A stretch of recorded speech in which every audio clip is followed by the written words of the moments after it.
n minus 1 2 factors by ఇంకా denominator లో ఈ లోయర్ నెంబర్ ను రాసి అప్ టు 1 వరకు తగ్గించుకుంటావు.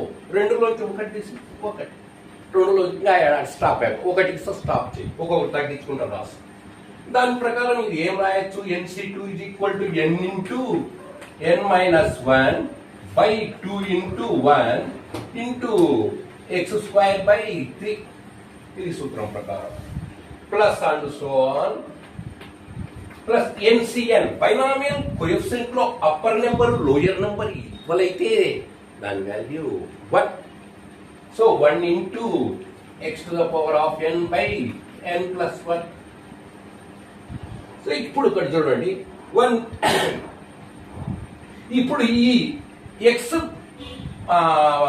డినామినేటర్ లో 2 ఇక్కడ ఉందా, ఈ 2 ను తెచ్చి ఏం రాసుకుంటామంటే కనుక n బై n కింద రాసుకుని 1 plus n by 2 into x, ఎందుకంటే ఫార్ములాకు అనుకూలంగా రాసుకునేదానికి, into n into n minus 1 by 3 ఇక్కడ ఉంది కదా డినామినేటర్ లో, ఇక్కడ రాసుకో 3 into 2 into 1 into x square plus and so on plus 1 into x to the power of n by n plus 1 అంటే x to the power of n by n plus 1. ఇంకా next ఈ విధంగా రాసుకున్న తర్వాత binomial coefficient series ఇచ్చి right hand side denominator కనపడుతుందంటే నువ్వేం చేస్తావు? ముందు షార్ట్ నోటేషన్ ఫుల్ ఫార్ములా రాసుకో. ఫుల్ ఫార్ములా రాసిన తర్వాత ఫార్ములా అప్లై చేసిన తర్వాత ఇది ఈ డినామినేటర్ లో ఉండే ఇక్కడ ఎక్స్ బై ఎక్స్ కింద డినామినేటర్ ఎన్ కింద తీసుకుని రాసుకున్న తర్వాత ఈ రైట్ హ్యాండ్ సైడ్ ఏ వాల్యూ అయితే ఉందో ఆ వాల్యూ చేత మల్టిప్లై చేసి డివైడ్ చేయి. అది గుర్తుపెట్టుకోవాలి మీరు బాగా.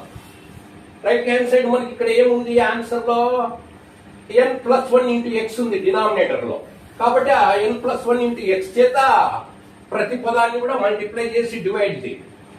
సో